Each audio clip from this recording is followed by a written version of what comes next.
Hey, the Deafest Warrior here. How you doing? Thank you for stopping by. Today we're going to be talking about things when they get a little bit stressed out, And I know that sometimes, and myself included, we think that this person's giving us a hard time. They're not always giving us a hard time. Sometimes they're just having a hard time. And when we can take a step back and think, what is this person going through? Especially when you're dealing with somebody who's recovering or has recovered. They still have a battle to fight every day, right? And look at traumas, sexual assault, all those types of things, PTSD, and these are ongoing battles.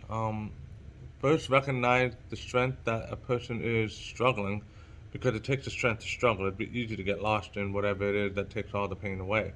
It'd be really easy. As a matter of fact, it's about the easiest thing to do.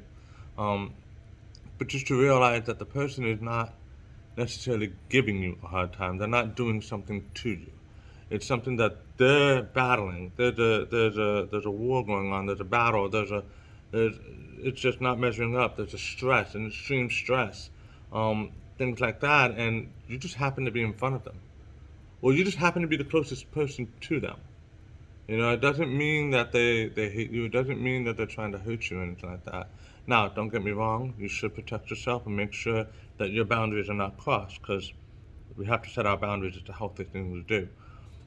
But when you come from a point of view of, they're having a hard time, not giving me a hard time, that also allows us to do something else. And that is try to come up with a solution. And the reason why I say that is because, have you ever noticed that when someone starts yelling, you start yelling, they start yelling louder, you start yelling louder? But try this. When you're getting into a thing with someone who is giving you a hard time, when they start yelling and all that stuff, don't yell. Don't patronize them either, because sometimes, and I know I'm guilty of this too, sometimes I'll be like, oh, is that's it. Yeah, it doesn't happen hardly any, but it does happen every now and then with me. Personally, I'm human. But instead of matching them, stay where you are and have them come back down to you. Well, it kind of alleviates the whole you getting stressed, because now you're just adding fuel to the fire that they started, admittedly. Or maybe, yeah, or maybe you started and they're reacting to it, but the way they're reacting, it's a whole weird story. But, anyways, so that's another thing you can do, is try to just not take part in that so much.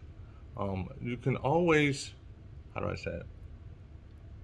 Not to be the bigger, better person, but you don't want to downplay anything that a person is feeling, because their feelings are valid.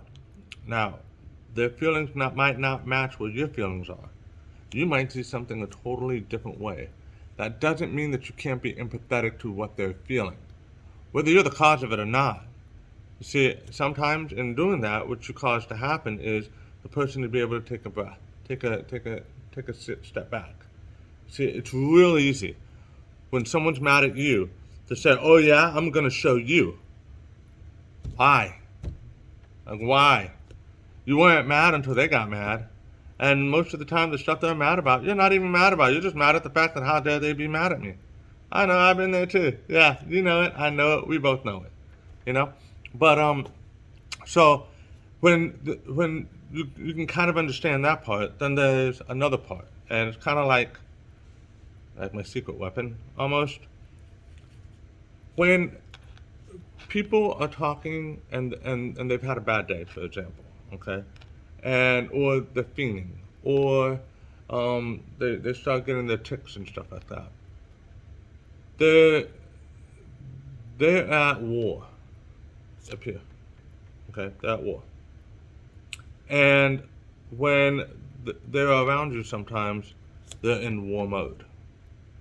And if you come along and I don't want to say aggravate them, because it sounds like you're excusing their actions, but that's the best word I can think of right now. When you aggravate or don't benefit the situation, you become part of the war. And I know a lot of you are going, "Oh no, wait a minute! They should be able to." No, when you're in that headspace, no, you can try to convince somebody all you want. It's just not going to work. It's just not going to happen. So sometimes you just need to give them space. Don't follow them. Just give them space. Um, don't ignore them, but just when they're ready to come talk to you, let them come talk to you. Or revisit the conversation later when you're in a better place, and they can hopefully be in a better place.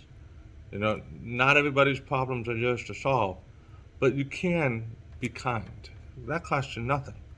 I hope this video helps you guys out. I'll go into more depth later on, and it's one of the first videos I've made so far. So there's going to be some slip ups, but if you made it this far, thank you. Leave something in the comments. Let me know how I did. What can I do better? What would you like me to talk about? Maybe help you out. So I'll talk to you guys next time.